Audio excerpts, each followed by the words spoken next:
Hi, Crystal. She.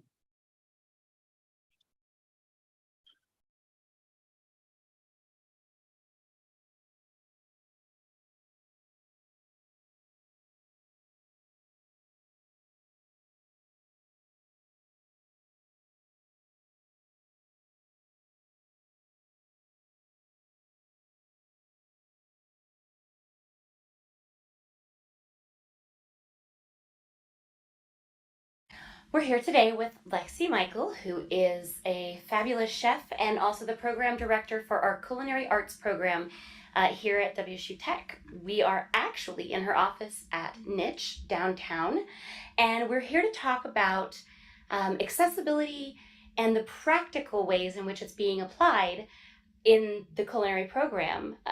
For those of you who couldn't tune in last year to Fix Your Content Day, last year we spoke with John Michael and Chef Chadwick, and it was kind of a theoretical approach because they didn't have the space and they didn't have the students yet. But now that's all changed. So we're here to find out from Lexi what's been going on in the world of accessibility at Niche. Lexi, would you kind of introduce yourself and tell us a little bit about the program in the building? Yeah, sure. So NICH stands for National Institute of Culinary and Hospitality Education. I'm executive chef and program director for the department. And our niche is a hub for food, for all things food. We're hoping will be a destination for travelers coming to Wichita who are interested in food. We've got a food hall. We have an event center. We have partnered with Envision. We are opening the Envision Bistro this summer, which will be open to the public at some point. And we have our school as well. Not to mention the Cargill Culinary Theater, which is a demonstration theater. If we have visiting guest chefs in town, they can utilize that. So we've got a lot going on. It sounds like you are being kept very busy. So you touched on this just briefly, but you mentioned the Envision partnership Yes. and the Envision Bistro. Can you talk a little bit more about that bistro in particular and your blind and visually impaired cohort? Yeah. So the Envision Bistro was a partnership with Envision, named it after them. The bistro is going to be open for lunch to begin with. We just got an update on the menu. Final draft of the menu has been ready to go, and it will be opening in July. And that will be a space for, it will operate as a business, but we will have different classes rotating through the classroom, offering things for the menu depending on what is being taught in that class on that day. And then our cohort of blind and visually impaired individuals started this last fall. It was a great success. Chef Chadwick taught them culinary fundamentals. They had a great semester. We did find a lot of challenges, though, along the way, and a lot of triumphs and a lot of things that we didn't expect. It's been a real learning curve. There's nothing like this in the world. So we were kind of going into it, like, horrible pun, but blind. And we've learned a lot. I think the biggest challenge, we all make assumptions, and we just kind of, I guess, didn't realize the disconnect for technology for a lot of blind and visually impaired people. The technology they use is called JAWS, and as their screen reader, and it can be very complicated and takes a long time to train, and it's not something we were familiar with. So ensuring that our students, as they're coming into the program, have already mastered that skill, we've discovered it's a must. Yeah. So, yeah. And I know that's one thing that we see in the accessibility community is Mhm. that, all students are different, and where they come to those moments in their life, some people are born without vision and are very used to that technology, and some people have lost it and they're trying to learn that technology. So it's interesting that you're seeing that play out here. And that's exactly what we had. We have one student who's been blind since he was 5, and he's been using that technology the whole time, and he's learned to read Braille over his lifetime and uses it constantly. He's very good at it. And our other student has just recently become blind, and so she had not mastered the technology, nor has she really been able to learn Braille yet. So it's, that both those things present a lot of challenges. So. And when you mentioned JAWS, so some people may be familiar with other things like narrator or voiceover, and some of those are a little easier to use, Mhm. but they also sometimes aren't as strong at being able to really Right. dig into and give kind of features and options to learners Right. when you're yeah. using when you're trying to navigate a PowerPoint or a Right. The pictures can document. be really difficult. I think we had an example of one where it was a picture of Oprah Winfrey with somebody on a PowerPoint, and it just said something like two people having a conversation in the picture. And it really takes away that power of like, okay, well, this is Oprah Winfrey having a conversation with this other person who's, a leader in their field. Right. And so it kind of doesn't really demonstrate the point. Yeah. So I love that we're talking about digital technology, because that has been the college's focus for so Mhm. many years, and we're only just now. It feels kind of organically that with what I do, we're moving into physical space audits, as you guys are really bringing students into a physical space that's kind of been intentionally designed for them, but still presenting challenges. So I'd love it if you could talk about kind of the physical spaces of niche. Yeah, the physical spaces. I mean, well, it's mostly they are in kitchens, and so those pieces of machinery are not necessarily designed for blind and visually impaired folks. So we have to find ways for them to navigate those. A big thing is setting temperatures on ovens. We can use. They have bump dots, which you can set on specific places. Like we've put some on 250, 350, and 450, so they can kind of remember, okay, that's where those bump dots are, and I can set it to that. But they're sticky and tacky, and they're not going to stay on there forever. They tend to fall off because an oven heats up to a pretty high temperature, so it's not a really great long-term solution.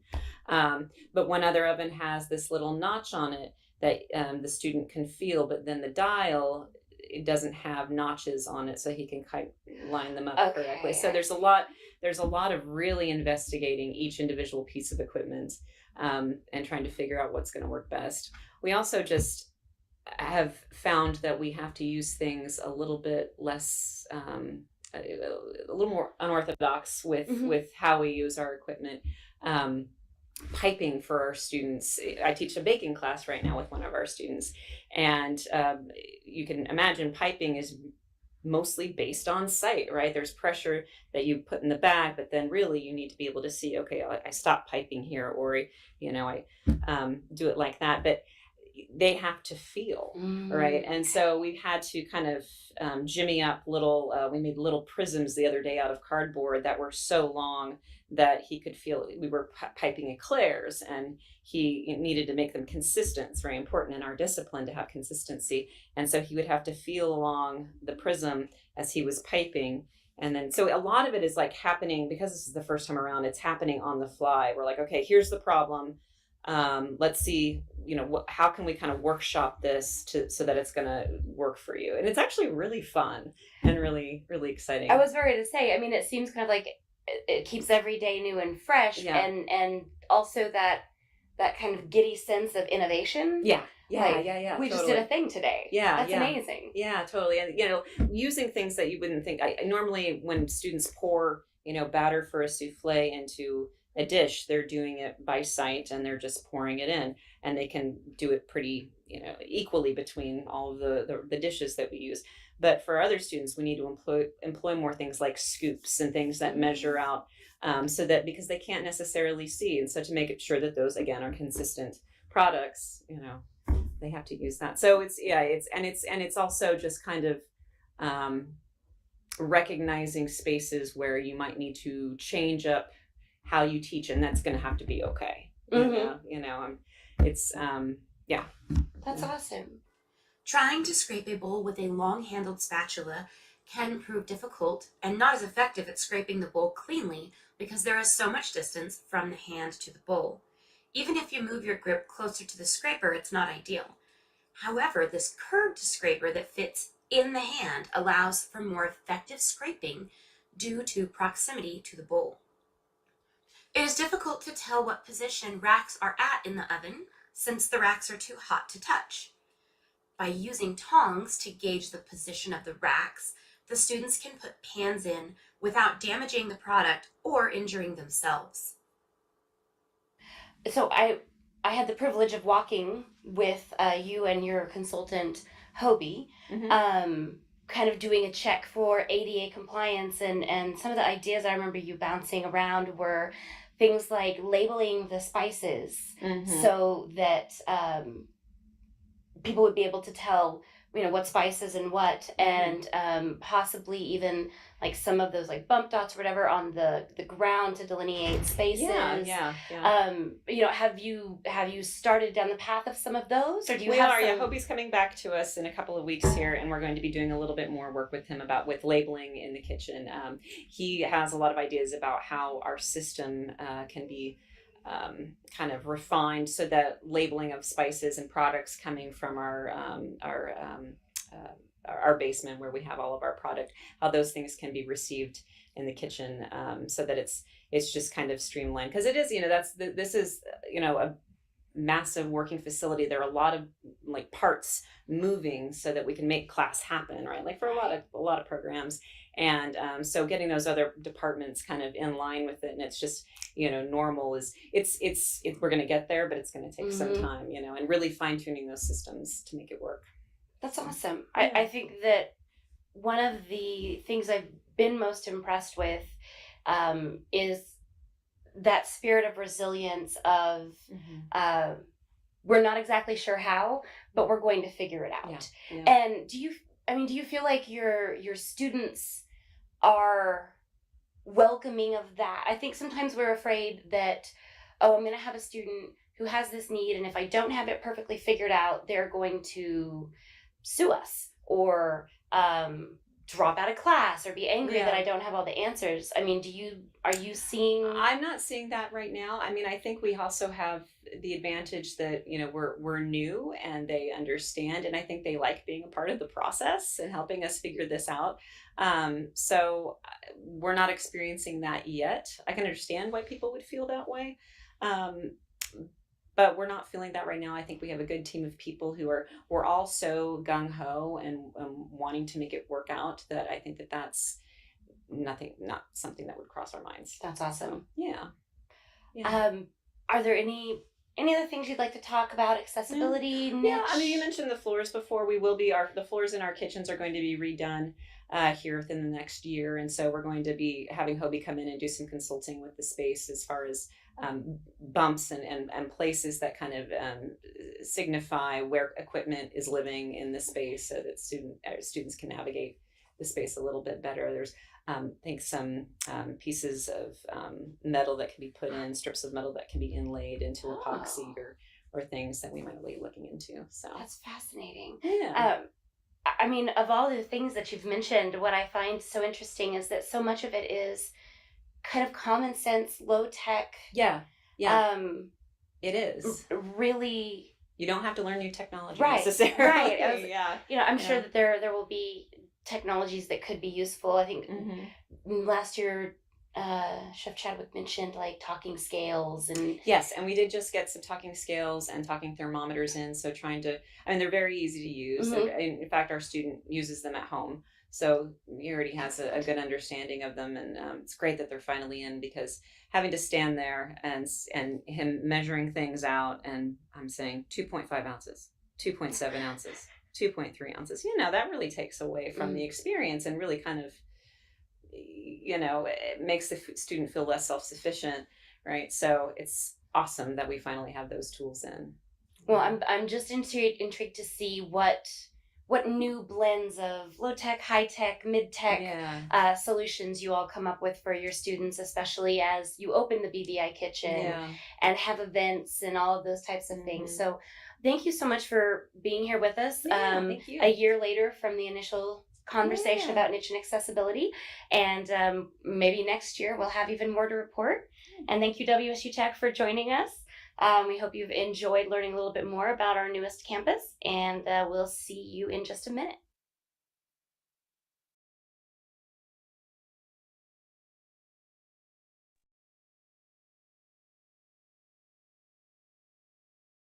All right, welcome back, streamers.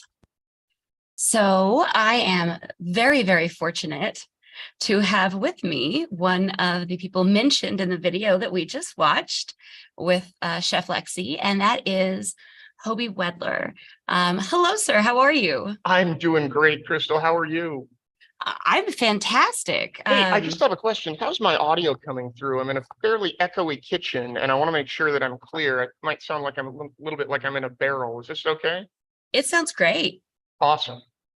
So I love that you mentioned that you are in a kitchen. You We are are. actually at Niche today, right? I am. This was the timing worked out beautifully. I guess it's good karma.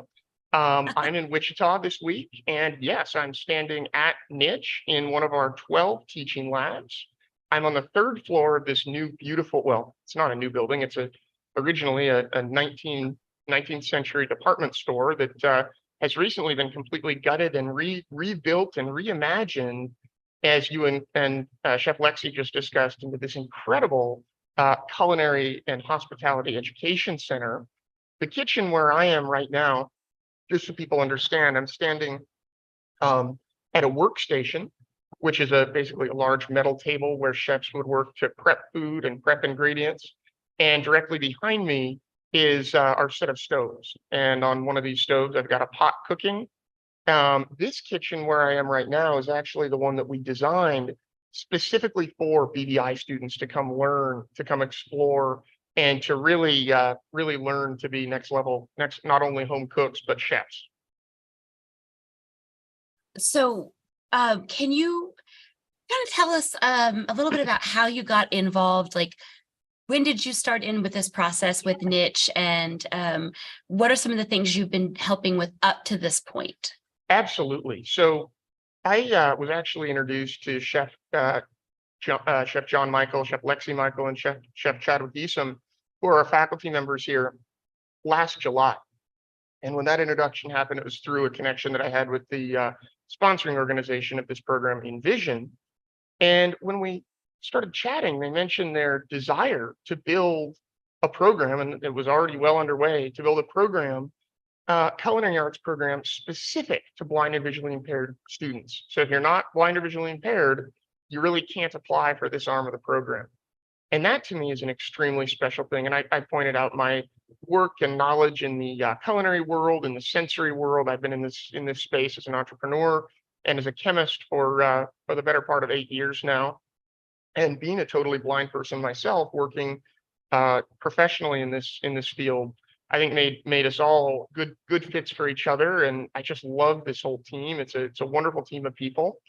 I've been out, my business partner, Justin, and I have been out every 2 to 3 months since August of last year, really since they started teaching.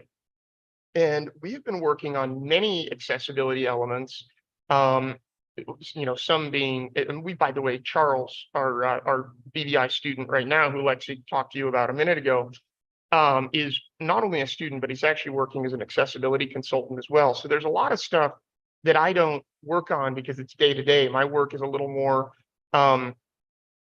thinking about the big picture, and a little more really thinking about what can we do not only now and what works in a class and what doesn't in a classroom setting, but what can we think about and what can we envision and imagine for this program, not only now, but next year, in 3 years, in 5 years. And one of the things that I've dreamed of is creating a fully accessible kitchen.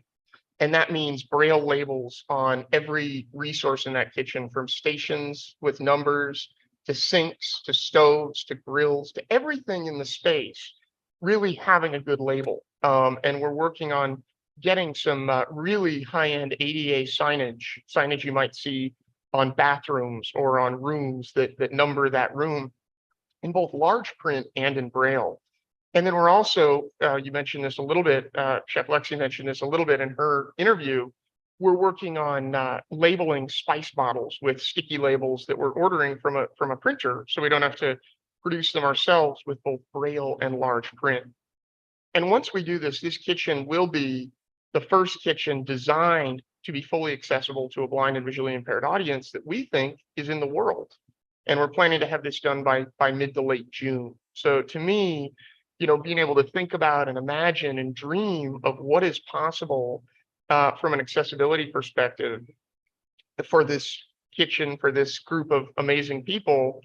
And, being able to have one of the very first fully accessible kitchens designed specifically for blind and visually impaired folks, but eventually for people with all sorts of physical disabilities, not just blind and visually impaired, is really special, and I think really speaks to the three main pillars of the niche program. Niche, by the way, stands for the National Institute of Culinary and Hospitality Education, and those pillars are accessibility, sustainability, and really just building a program that is collaborative and really innovative. So accessibility, innovation, and sustainability.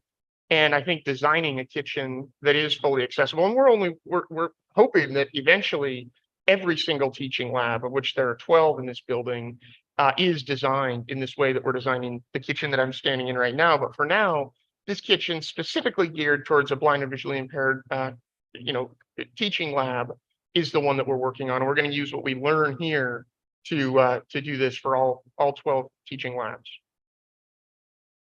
So as you've been talking, I have a question. So this is one that I get a lot because we are a technical, college. We have programs designed to put people in the workplace. It's one of our main missions. And so I get a lot of concern that, okay, so we've done this for our students and we've given them the chance to learn, but how is that going to translate into the workforce? And so I'm wondering if you think that the work, you mentioned collaboration as one of the pillars, right? Yeah. So well, really I mean, innovation, sustainability, and accessibility. Yeah. So do you feel like some of the work that's being done in the kitchen here is something that we could help industry partners understand should they have the opportunity to hire one of our students? Like, here are some things we can do to make this a good fit. 100%. And that's what we're doing here right now with this pioneering year of the program, is really designing and laying out what works and what doesn't. And that's one thing that's beautiful about education and learning together, is that we like to share, right? We like to share ideas that work. And one of the key parts of this program is that we don't just give students a certificate, have them run through our program, give them a certificate and send them back out on the street to find a job.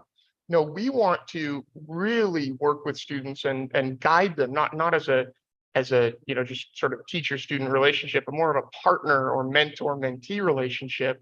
We want to find internships for our students and help them, hopefully paid internships in the food service industry, and help them really grow their employment legs under them, and ultimately use this program to provide students with gainful employment. And absolutely, the learnings that we achieve in our teaching kitchens are definitely learnings that we will share with partners who are industry partners who are interested in employing blind and vision impaired individuals.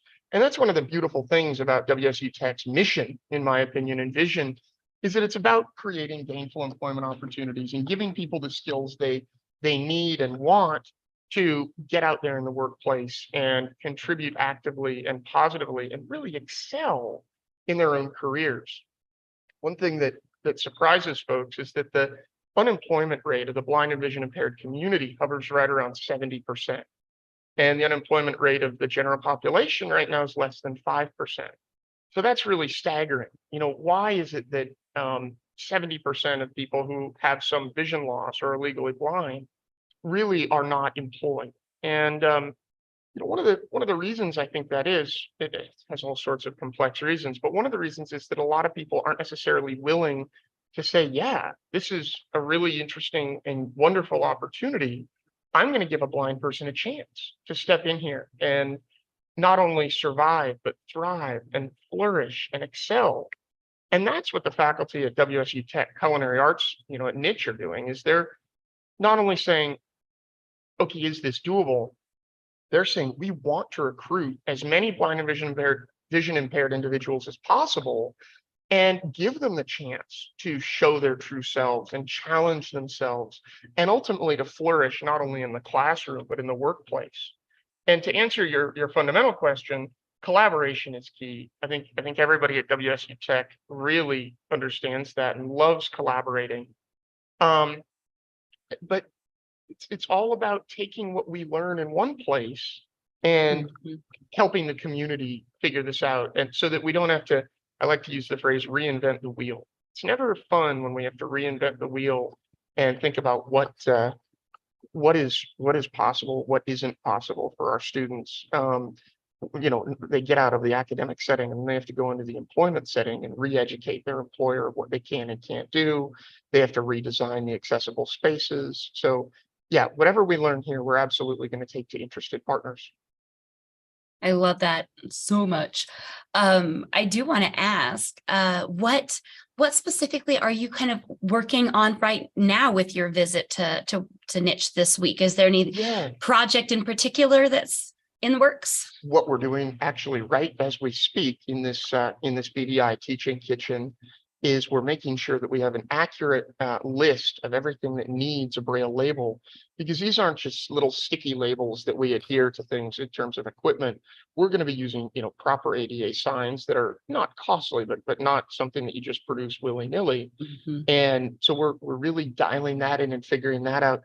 The other thing that I'm working on that I'm very excited about doing is putting together a recruitment marketing piece that really captures what this program is, what the benefits are, what our expectations are, so that we can go not only to stakeholders in our community, but we can look to people who are working to help blind people attain vocational, gainful employment, essentially, which are departments of rehabilitation that support vocational rehabilitation of blind folks, which essentially is a fancy way of saying helping folks find the training they need in order to do the work that they want to do to contribute, positively and gainfully to both themselves and society.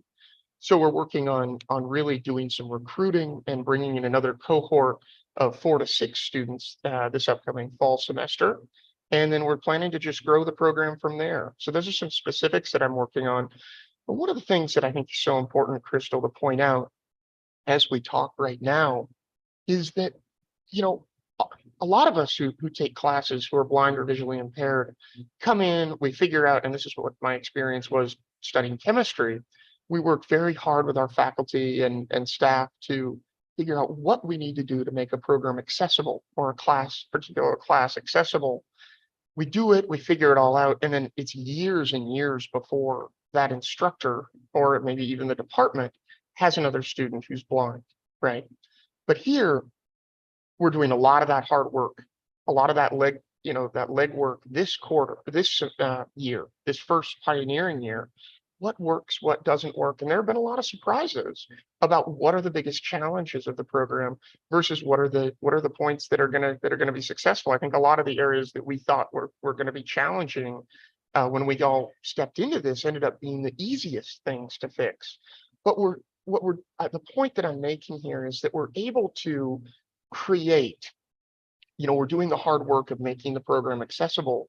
It's not going to be years and years and years until we have to use these skills. And, if it's years, we probably all forgot what we figured out before.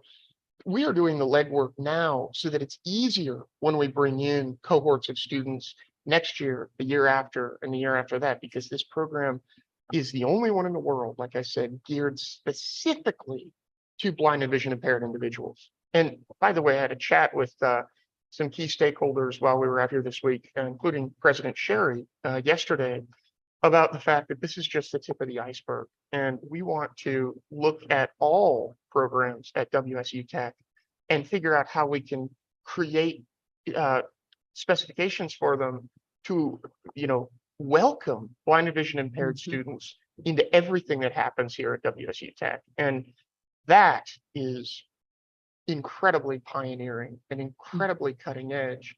This is the first technical college that I know of in the world that is saying, yes, let's embrace the possibilities of making all of our programs accessible and welcoming groups of people with physical disabilities in with open arms.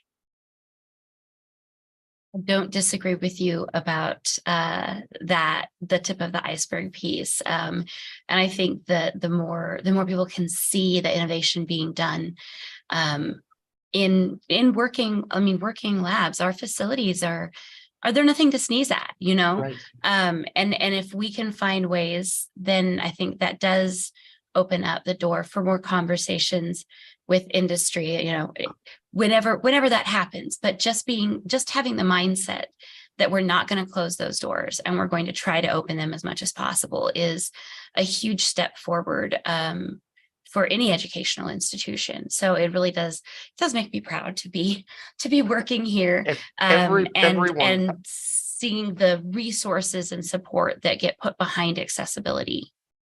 It's incredible. And, everyone, no matter whether you're a faculty, a staff member, a student, whoever you are, you should be very proud of what's happening every day at WSU Tech. And you should just wear that pride on your sleeve when you go out in the community that, we are really cutting edge and making a difference every day we come to work. Thank you so much for being here and for talking to us. I really appreciate the knowledge and time that you have given to helping this program succeed. I know that all of the instructors down there at Niche do as well. And I hope that anyone else joining in on this stream today have learned a lot more about one of the coolest pieces happening in our campus right now. And I hope that as we do more fixture content days and live streams, we'll get to share more of these stories. But I know you have a busy day, sir, so I will let you get back to it. And I just appreciate you being here so much. Well, Crystal, the honor's all mine. I think what you guys are doing here is just incredible. And I'm feel totally honored and proud to be working with y'all as a consultant. So keep up the great work.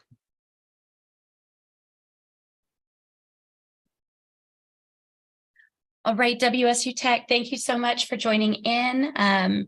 We are going to check out. Now, granted, I haven't been able to update anything while I've been in this live stream, but let me just tell you that this contest for the spring training is on fire. I can't tell you how many times a different team has been in the lead. The Yellow Submarine team has been kicking buns and taking names. Let's just take a look at the YouTube dashboard here real quick. Let me share my screen again with you because there's some exciting things happening here.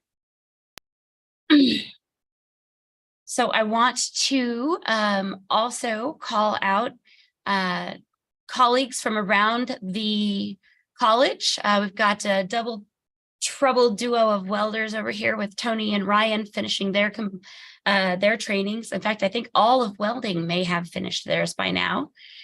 South Campus, we had some great pictures of our mascot ducks, the Mr. T Duck and the Shark Duck from Linda Sessions' desk. Tasha and Matt and Penny and Gina were all finishing up their training. So those numbers, they just keep a moving. This is from an hour ago, and in that hour, Yellow Submarine team were in the lead. However, last I checked, the purple team had taken the lead with 9. Let's just see what we've got here. I believe it was 9. Yeah, 9 completions out of 15. Red team and yellow team are tied with 8. Blue team, green team with 7. Pink team at 4, and orange team. Hey, orange team members, if you're out there, you better shake a leg and get a hustle on. That shark is coming for you. So keep tuned to the community page for more updates, more pictures, more fun throughout the day, and also more of the updates on the spring competition. And with that, I'll let you all get back to your lunch break. Don't forget, we have another fabulous live stream. It's actually going to be a webinar called ASC Live, but we're streaming it here just so that it's easier for people to find. But it's going to be with the same student that Hoby just referenced, Charles. Charles is going to be interviewed. And ASC Live is something that we put out to all of the people who attend Accessibility Summer Camp. So we do reach a wide audience. I'm very, very excited to share the awesomeness that is WSU Tech with a wider audience today and with you all. So eat your lunch, have a great time. We'll see you back here at 2 o'clock.